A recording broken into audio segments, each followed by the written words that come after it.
Hello, good morning students.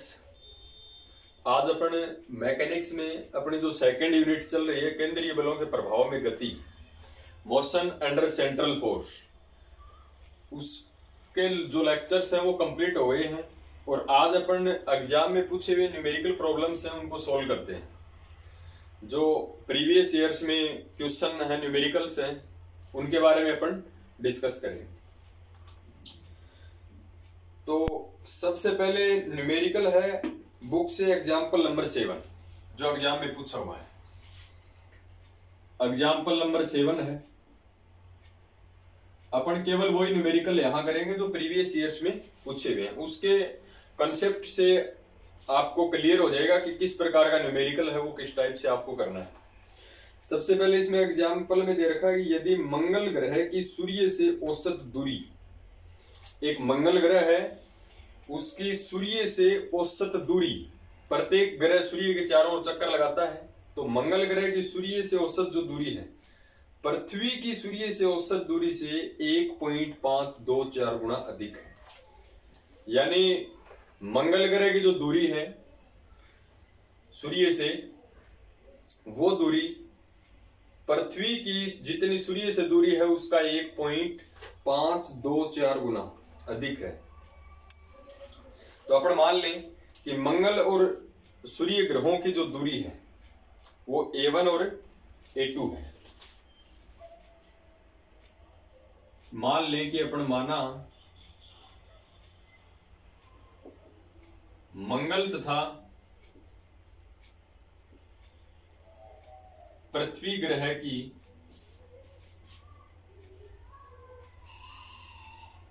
दूरियां क्रम से A1 तथा A2 है।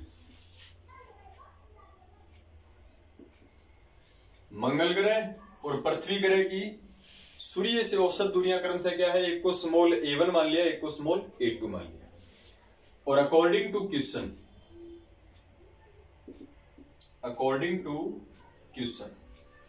प्रश्न के अनुसार क्या कह रहा है कि जो मंगल ग्रह की दूरी है A और पृथ्वी की जो दूरी है A2, यानी मंगल ग्रह की दूरी पृथ्वी ग्रह की जो दूरी है उसका कितने गुना है, 1.524 गुना अधिक है। तो ये बराबर कब होंगी, जब पृथ्वी की दूरी को अपन 1.524 से गुणा करेंगे तब बराबर होंगी, क्योंकि मंगल ग्रह की जो दूरी है वो ऑलरेडी पृथ्वी ग्रह की दूरी से 1.524 गुना ज्यादा है। तो इनको बराबर करने के लिए पृथ्वी की दूरी को 1.524 से गुणा करना पड़ेगा। फिर प्रश्न में कह रहा तो सूर्य के चारों ओर चक्कर लगा रहे मंगल ग्रह का आवर्त काल ज्ञात करो। तो मंगल ग्रह का जो आवर्त काल है वो अपने को ज्ञात करना है। तो अपन मान लें कि मंगल ग्रह का आवर्त काल T1 है। आवर्त काल क्या होता है, एक चक्कर पूरा करने में लगा समय। तो मंगल ग्रह का आवर्त काल, टाइम पीरियड T1 तथा पृथ्वी का आवर्त काल T2 है। अपने को किसका आवर्त काल ज्ञात करना है, सूर्य के चारों ओर चक्कर लगा रहे मंगल ग्रह का आवर्त काल ज्ञात करना है अपने को। सूर्य के चारों ओर जो चक्कर लगा रहा है मंगल ग्रह, उसका आवर्त काल ज्ञात करना है। यानी मंगल ग्रह का आवर्त काल अपन ने T1 मान लिया, पृथ्वी का आवर्त काल T2 है। आवर्त काल होता है एक चक्कर पूरा करने में लगा समय। जैसे ये सन है, सूर्य है, सूर्य के चारों ओर मंगल ग्रह अपना एक चक्कर पूरा करने में जो टाइम लेगा उसको अपन क्या बोलेंगे, आवर्त काल करेंगे। तो ये मंगल ग्रह का आवर्त काल यानी T1 की वैल्यू कैलकुलेट करनी है अपने। तो अपन केपलर की ग्रह गति के नियम का यूज करें, और केपलर की ग्रह गति का जो नियम है वो क्या कहता है, केपलर के नियम से वो क्या कहता है कि किसी भी ग्रह का आवर्तकाल का जो वर्ग होता है वो किसके समानुपाती होता है? जो दीर्घ अक्ष है उसके घन के समानुपाती होता है। और यहां से अपन ने क्या किया था, टी स्क्वायर बराबर एक कांस्टेंट लिया था के ए क्यूब। ये केपलर का नियम है। आवर्तकाल अपने को निकालना है किसी भी ग्रह का, तो केपलर के नियम से अपन निकाल सकते हैं। केपलर का तीसरा नियम है। अगर इसको T1 की फॉर्म में लिखूंगा मंगल ग्रह के लिए, तो T1 और मंगल ग्रह की दूरी कितनी है? A1। और पृथ्वी के लिए इसको लिखूं, ये क्या आएगा? T2 स्क्वायर बराबर के A1 की जगह A2 क्यूब। अब अपन वैल्यू निकाल ले T1 अपॉन T2 स्क्वायर, इनका अनुपात कर दें, यानी T1 square upon T2 square बराबर T1 स्क्वायर का मान कितना है?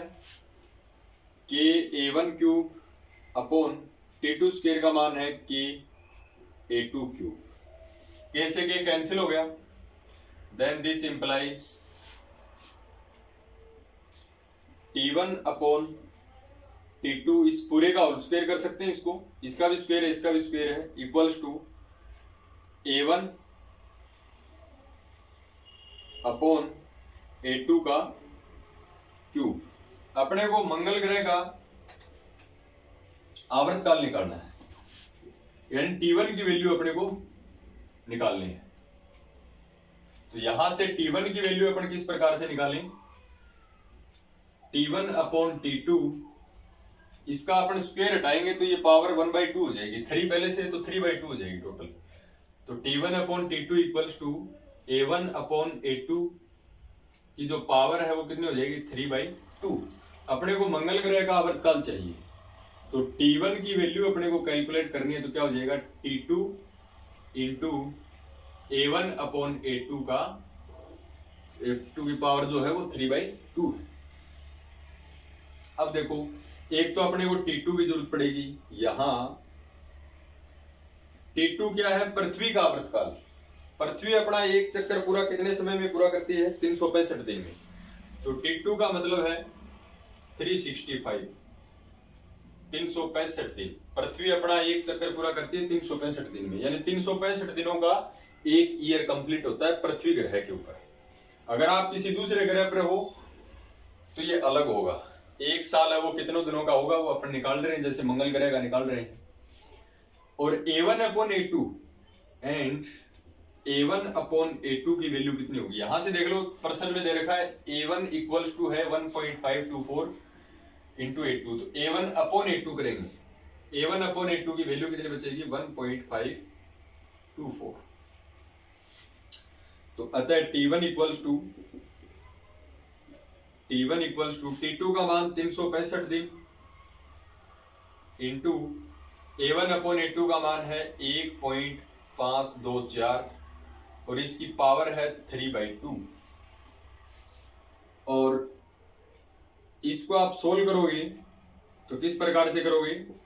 365 ऐसा कैसा है, ये पावर 3/2 है, तो एक तो इसमें कंप्लीट निकलेगा 1.524 इंटू एक 1.524 की पावर 1/2, यानी इसका अंडर रूट निकालना पड़ेगा। वो आप कैलकुलेट कर लेना अपने हिसाब से, फिर तीनों को मल्टीप्लाई करोगे तो यहां से T1 यानी मंगल ग्रह का जो आवर्तकाल आएगा वो 686.7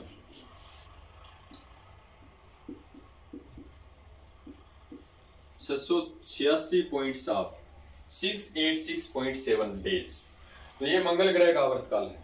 यानी आप बोल सकते हो कि मंगल ग्रह के ऊपर एक साल कितने दिनों का होता है? तो 686 दिन कंप्लीट और अगले 7 घंटे, यानी हर 687वें दिन वहां पर बोल सकते हो आप न्यू ईयर होगा।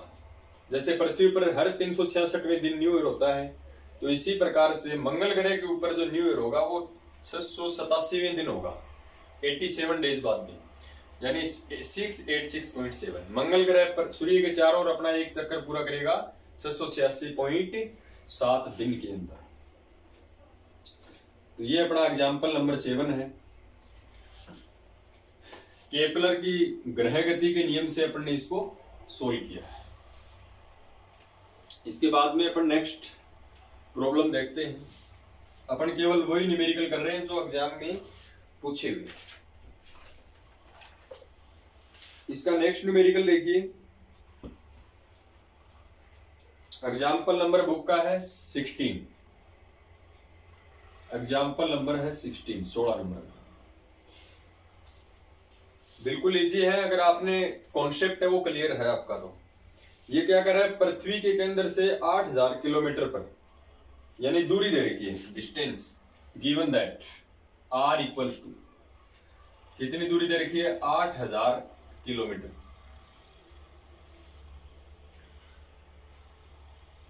आठ हजार किलोमीटर पर स्थित किसी बिंदु पर गुरुत्वीय क्षेत्र की तीव्रता, गुरुत्वीय क्षेत्र की जो तीव्रता है इसको अपन किससे लिखते हैं, ईजी से। गुरुत्वीय क्षेत्र की तीव्रता का मान दे रखा है 6.40 न्यूटन पर किलोग्राम। तो उसी बिंदु पर गुरुत्वीय विभव का मान कितना होगा। ये क्या कह रहा है कि पृथ्वी के केंद्र से, जो अर्थ है उसके सेंटर से, पृथ्वी के केंद्र से कितनी दूरी पर, जैसे ये पृथ्वी है और इस पृथ्वी के केंद्र से 8000 किलोमीटर दूरी के ऊपर गुरुत्वीय क्षेत्र का मान है ये 6.40 है। यहां पर गुरुत्वीय क्षेत्र की जो तीव्रता है वो 6.40 न्यूटन पर किलोग्राम है। तो इसको आप किलोमीटर, देखो दूरी का मात्रक मीटर होता है तो इसको मीटर में चेंज करेंगे तो 8000 इंटू किलो का मान होता है 10⁻3, अभी हो गया मीटर, ठीक है।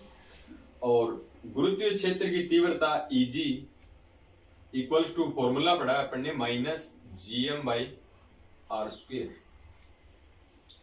और देखो मैं क्या लिखता हूं, -gm/r² को मैं क्या लिखता हूं, r इंटू r।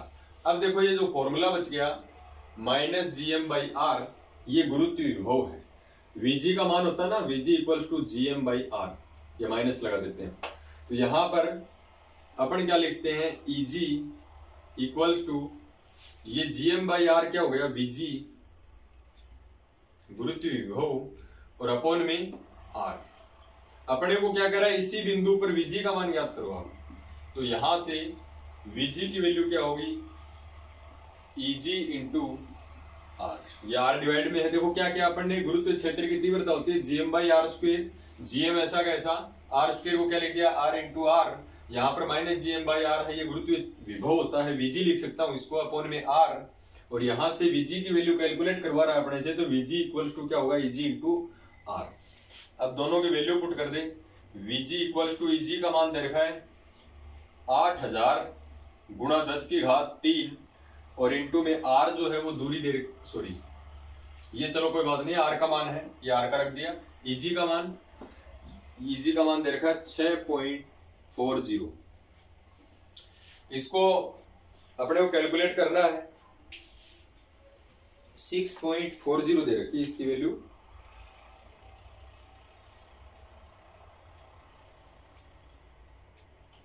हाँ ठीक, अब देखो यहां से Vg का मान कितना आएगा, Vg इक्वल्स टू, अब देखो ये 8 है, 10⁻3, 1000 को 10⁻3, 10⁻3 पहले से 10⁻6 हो गई, तो ये हो गया 8 गुणा 6.40 गुणा 10⁻6। अब 8 को इससे मल्टीप्लाई करेंगे अपन, तो Vg इक्वल्स टू, 8 को 0 से करेंगे 0, 8 को 4 से करेंगे 32 यानी 2, और ये 8 48, 48 और 3 51, और 2 के बाद में पॉइंट है तो 51.20 इंटू 10⁻6। और विभव का मात्रक क्या होता है, यहां पर ये जो गुरुत्वीय विभव है ये क्या होगा, जूल पर किलोग्राम। ये वैल्यू किसकी है, जूल पर किलोग्राम। तो Vg की वैल्यू होगी 51.20 इंटू 10⁻6। उसके बाद में अपन नेक्स्ट प्रॉब्लम करते हैं। देखो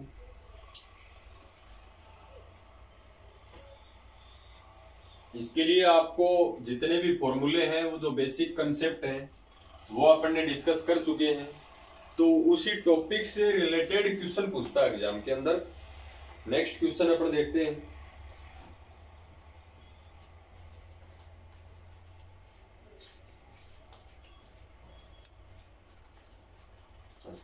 एक द्रव्यमान केंद्र के बारे में अपन ने डिस्कस किया, सेंटर ऑफ मास, उसके न्यूमेरिकल आता है एक एग्जाम में कंफर्म।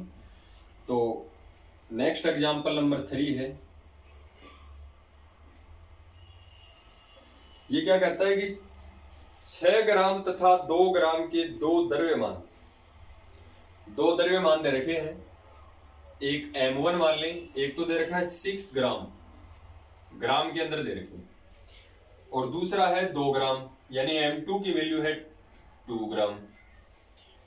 द्रव्यमानों के स्थिति सदिश क्रम से एक का स्थिति सदिश अपन क्या मान लें, R1 मान लें, तो दूसरे का R2 मान लेंगे। R1 का मान दे रखा है 6i cap minus 7j cap, और R2 यानी दूसरे का स्थिति सदिश दे रखा है 2i कैप, पोजीशन वेक्टर को R से लिखते हैं अपन, 10j cap minus 8k cap. ये दो वैल्यू देखिए, यानी 6 ग्राम और 2 ग्राम द्रव्यमान के दो कण हैं, इनके स्थिति सदिश क्रम से 6i cap minus 7j cap R1 की वैल्यू, और R2 की वैल्यू दे रखी 2i cap plus 10j cap minus 8k cap. तो द्रव्यमान केंद्र की स्थिति ज्ञात कीजिए, यानी द्रव्यमान केंद्र को अपन की स्थिति किससे लिखते हैं, RCM। तो RCM की वैल्यू जो है वो अपने को कैलकुलेट करनी है। काफी अच्छा क्वेश्चन है, एग्जाम में कई बार पूछा जा चुका है। तो द्रव्यमान केंद्र के लिए देखो दो कण है, अपन ने किया था द्रव्यमान केंद्र निकालने के लिए द्विकणीय तंत्र के लिए, बहुकणीय तंत्र के लिए। तो इसमें दो कणों का निकाय है। तो द्रव्यमान केंद्र जो होगा सेंटर ऑफ मास के लिए फॉर्मूला होता है भाई RCM equals to M1R1 plus M2R2 upon में M1 प्लस M2। अगर 3 गणों के लिए होता तो प्लस में क्या कर देते हैं, M3R3 अपॉन में प्लस में M3 और ऐड करते हैं। दो कणों के लिए द्रव्यमान केंद्र की पोजीशन है। अब यहां अपन इसकी वैल्यू रखें, M1 का मान कितना है 6 इंटू R1 का मान अपन रखें तो 6i cap minus 7j cap, फिर प्लस M2 का मान 2 और R2 का मान 2i cap plus 10j cap minus 8k cap, divided by दोनों जो मास है उनको ऐड कर दो, यानी 6 प्लस 2। एक 6 ग्राम का है, एक 2 ग्राम का। तो यहां से RCM की वैल्यू कितनी आएगी, 6 को अंदर मल्टीप्लाई करेंगे तो 6 को 6 से करेंगे 36i कैप, माइनस 6 को 7 से करेंगे तो 42j कैप, प्लस 2 को सभी से मल्टीप्लाई करना है तो 4i cap plus 20j cap minus 16k cap, divided by 6 plus 2 8। इसको सोल्व कर लेते हैं अपन। RCM इक्वल्स टू, देखो ये i कैप एक ये i कैप, तो 36i कैप और ये प्लस का 4i कैप, तो i कैप का मल्टीपल कितना हो गया 40i कैप।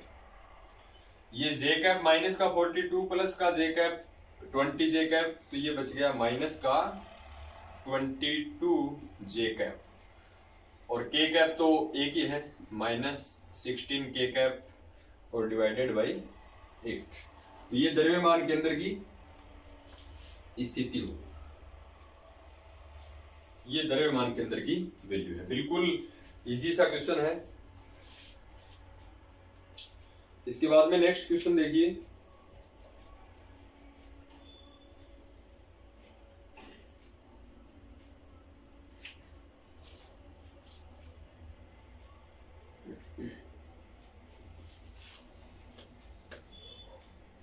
उसके बाद में अपन नेक्स्ट प्रॉब्लम करते हैं।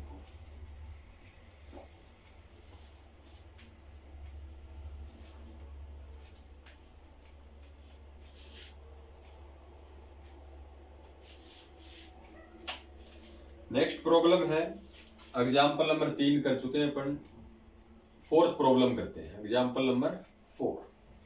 बुक का एग्जाम्पल नंबर 4 नहीं है, ये अलग है। 3 प्रॉब्लम अपन कर चुके हैं, 4th प्रॉब्लम देखिए। ये क्या कर रहा है, एक कण तंत्र कोई पार्टिकल का सिस्टम है जिसमें 7, 4 और 10 ग्राम के कण है। द्रव्यमान दे रखे, तो कंटिन्यूस आप मानो कि इसने क्या दे रखे हैं, एक तो पहला द्रव्यमान है वो 7 ग्राम का है, दूसरे कण का द्रव्यमान M2 मान लो जो 4 ग्राम का दे रखा है, तीसरे कण का द्रव्यमान है वो 10 ग्राम मान लो। मान क्या लेना है, ये M3 इक्वल्स टू 10 ग्राम। और ये कह रहा है कि कणों से बना है, ठीक है, जिनकी स्थिति के निर्देशांक, जिनके पोजीशन के जो कोऑर्डिनेट दे रखे हैं, व्यवहार स्थिति सदिश नहीं दे रखे, कोऑर्डिनेट दे रखे हैं, सदिश अपने को बनाने पड़ेंगे। तो पहले के कोऑर्डिनेट है 1, 5, -3, पहले के निर्देशांक है ये M1 की। M2 के निर्देशांक दे रखे हैं 2, 5, 7 और M3 के निर्देशांक दे रखे हैं 3, 3, -1। और कह रहा है कि द्रव्यमान केंद्र की स्थिति सदिश, यानी वही अपने से क्या ज्ञात करवा है, RCM, द्रव्यमान केंद्र का स्थिति सदिश ज्ञात करना है। अब देखो क्या होता है कि 3 कणों का सिस्टम है, तो फॉर्मूला RCM का क्या होगा, M1 R1 plus M2 R2 plus M3 R3 upon M1 plus M2 plus M3। तो R1 R2 R3 की जरूरत पड़ेगी अपने को। R1 इन कोऑर्डिनेट से बनेगा, इसको अपन क्या लिखते हैं, we can write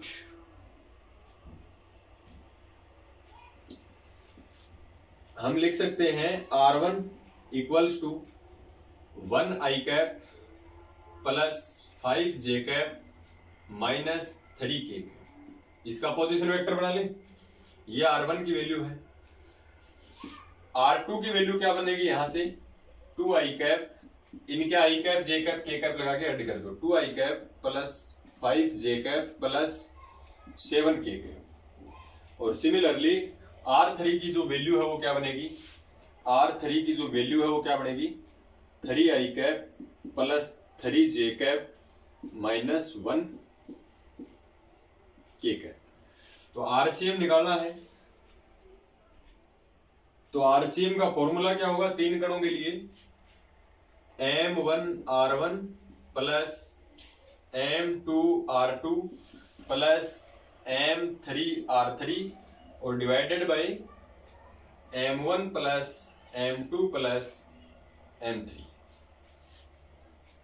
RCM equals to M1 की वैल्यू कितनी है 7, R1 की वैल्यू कितनी है I cap 1 I cap plus 5 J cap minus 3 K cap plus M2 का मान कितना है, M2 का मान है 4 और इंटू R2 की वैल्यू कितनी है 2 I cap plus 5 J cap plus 7 K cap.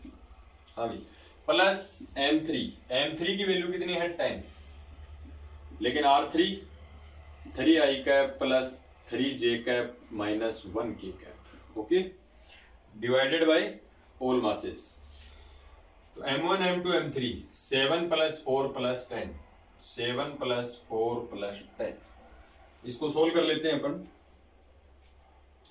Then this implies RCM equals to, इसको सोल्व करो, 7 को अंदर मल्टीप्लाई करेंगे तो ये हो जाएगा 7 I कैप प्लस 7 को 5 से करोगे 35 J कैप माइनस 7 या 21 K कैप।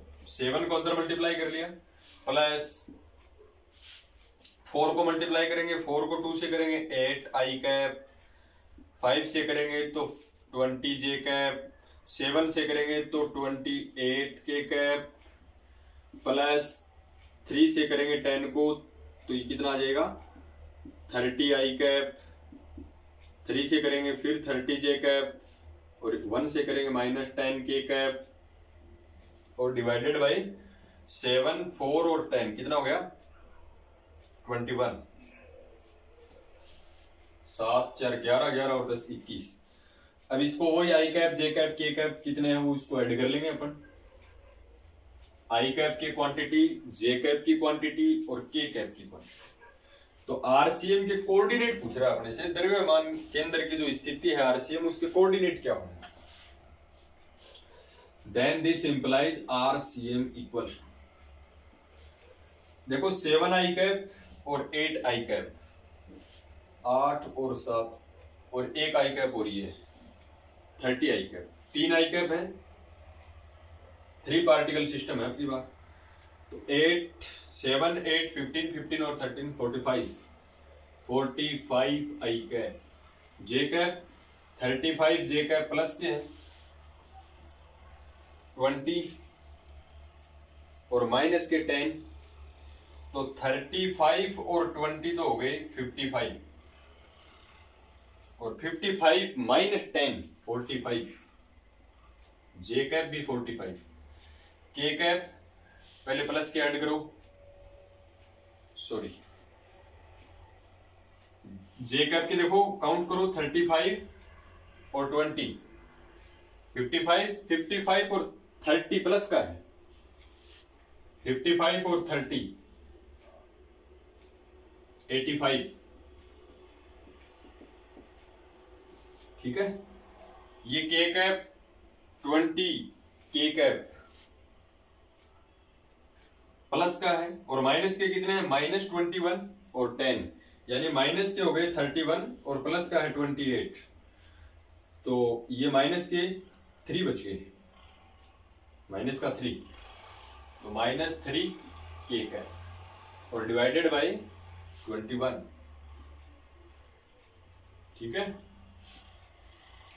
तो इसके कोऑर्डिनेट जब इसको क्या लिखता हूं मैं, RCM इक्वल्स टू ये 21 सभी से डिवाइड होगा, यानी 45 अपॉन 21 आई कैप प्लस 85 अपॉन 21 जे कैप -30 अपॉन 21 के कैप, इसको लिखता हूं ऐसे। तो इसके कोऑर्डिनेट क्या होंगे आरसीएम के जो कोऑर्डिनेट होंगे वो क्या होंगे, 45 अपॉन 21 आई कैप और जे कैप का मल्टीपल कौन है 85 अपॉन 21 और के कैप का -3 अपॉन 21, ये आरसीएम की क्या होंगे। और इनको काट भी सकते हो आप, जैसे ये 3 से कैंसिल भी हो सकता है, ये भी कैंसिल हो सकता है, ये भी कैंसिल हो सकता है, तो इसको कैंसिल करके भी कर सकते हो। बाकी ये कोऑर्डिनेट्स हैं, ये इस आरसीएम के कोऑर्डिनेट्स।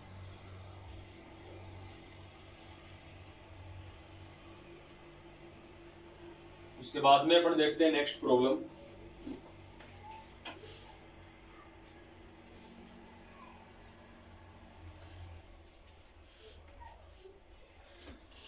नेक्स्ट प्रॉब्लम देखिए,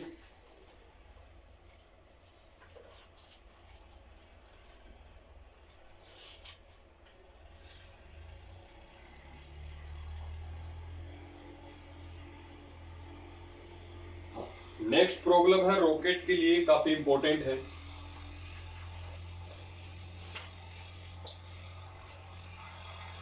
सबसे इंपॉर्टेंट है, एग्जाम में कई बार पूछी जा चुकी है। अपन ने कितने एग्जाम्पल कर लिए, 4 क्या एग्जाम्पल, प्रॉब्लम नंबर 5, बुक का एग्जाम्पल 17 नंबर एग्जाम्पल है 70। देखिए ध्यान से देखिए, रॉकेट का क्वेश्चन है, काफी इंपॉर्टेंट है। एक खाली रॉकेट का भार 5000 किलोग्राम है। एक खाली रॉकेट का जो भार है वो 5000 किलोग्राम और इसमें 40000 किलोग्राम ईंधन भरा है। एक द्रव्यमान था, रॉकेट का द्रव्यमान m और ईंधन सहित द्रव्यमान को अपन लिखते हैं m0 से। तो यहां पर खाली रॉकेट का जो वजन है m, कैपिटल M, वो दे रखा है 5000 किलोग्राम। एक रॉकेट में आप इस न्यूमेरिकल से अंदाजा लगा सकते हो कि रॉकेट में भार जो होता है वो केवल ईंधन का ज्यादा होता है, रॉकेट का कम होता है। और इसमें 40 किलोग्राम ईंधन भरा है। ईंधन सहित द्रव्यमान m0 क्या है, ईंधन सहित द्रव्यमान। तो 5000 तो हो गया रॉकेट का और 40000 किलोग्राम दे रखा है इसका ईंधन का। तो टोटल कितना हो गया, 45000 किलोग्राम। रॉकेट का ईंधन सहित द्रव्यमान MO से डिनोट करते हैं अपन, ठीक है। उसके बाद में ये कह रहा है कि यदि ईंधन का निर्वातित वेग, एग्जॉस्ट जो वेलोसिटी है, निर्वातित वेग को अपन VR से लिखते हैं और निर्वातित वेग दे रखा है 2 किलोमीटर प्रति सेकंड। निर्वातित वेग कितना दे रखा है? 2 किलोमीटर प्रति सेकंड।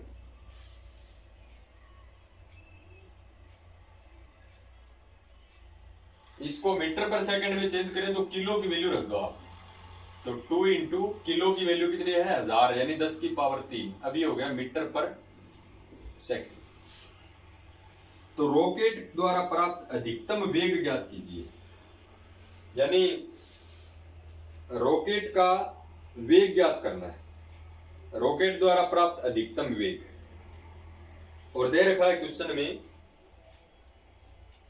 गिवन है log बेस 10 3 की वैल्यू 0.4771, ये वैल्यू अपने को दे रखी है। उसके बाद में अपन इस क्वेश्चन को करते हैं। काफी इंपॉर्टेंट क्वेश्चन है, कंपटीशन एग्जाम में भी और अपने एग्जाम पॉइंट ऑफ व्यू से काफी इंपॉर्टेंट है। तो इसके लिए देखिए, रॉकेट का जो वेग निकालने का फॉर्मूला है, रॉकेट का वेग का फॉर्मूला क्या होता है? v equals to v0 minus GT plus VR log m upon m0।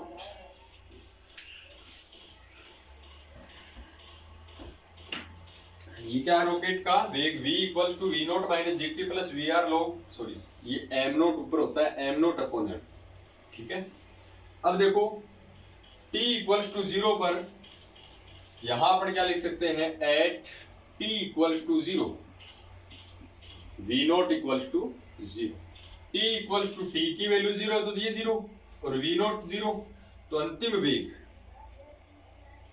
Rocket का अंतिम वेग कितने वेग तक पहुंच सकती है? फाइनल वेलोसिटी, अंतिम वेग v equals to VR log m0 upon m।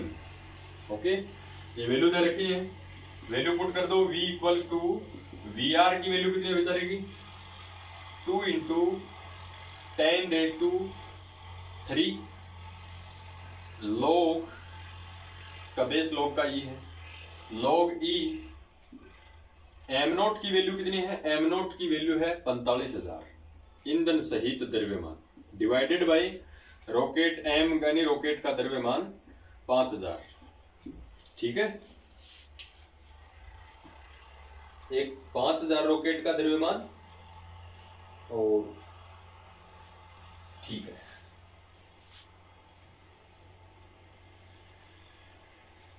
log 3 की वैल्यू दे रखी है, तो इसका कोई ना कोई रीजन है। देखो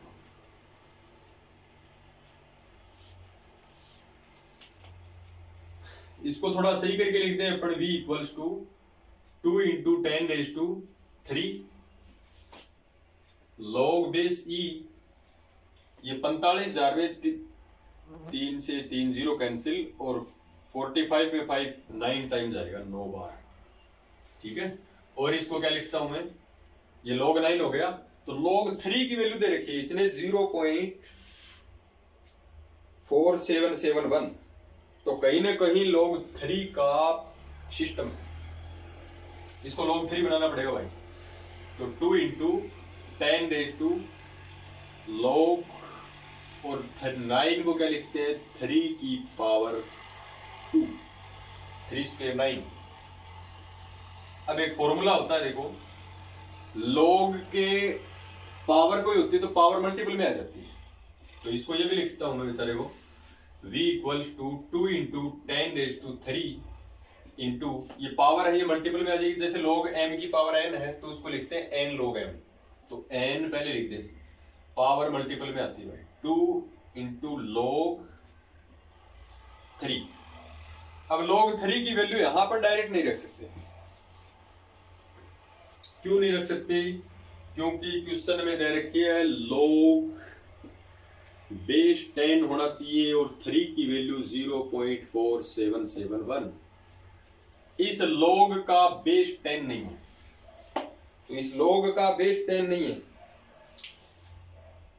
तो इस log एक्सपोनेंशियल है, ये e है, तो log का बेस आपको 10 करना है, तो आप क्या करते हो, यहां लिख देता हूं मैं, जैसे ये हो log बेस इसका e हो log x इक्वल्स टू, और आपको बेस 10 करना है तो इसको मल्टीप्लाई करना है 2.3 से। 2.3 इंटू लॉग, अब बेस कितना हो गया 10, ठीक है। log बेस ex है तो आपको बेस 10 करना है, क्योंकि इसमें log 10 बेस के फॉर्म में इसका जो वैल्यू हो दे रखी है। log 3 तो ठीक है, लेकिन बेस 10 करना है, तो बेस 10 करना है log का, तो इसको 2.3 से मल्टीप्लाई करना पड़ेगा और एक्सपोनेंशियल चेंज हो जाएगा किसमें 10 में।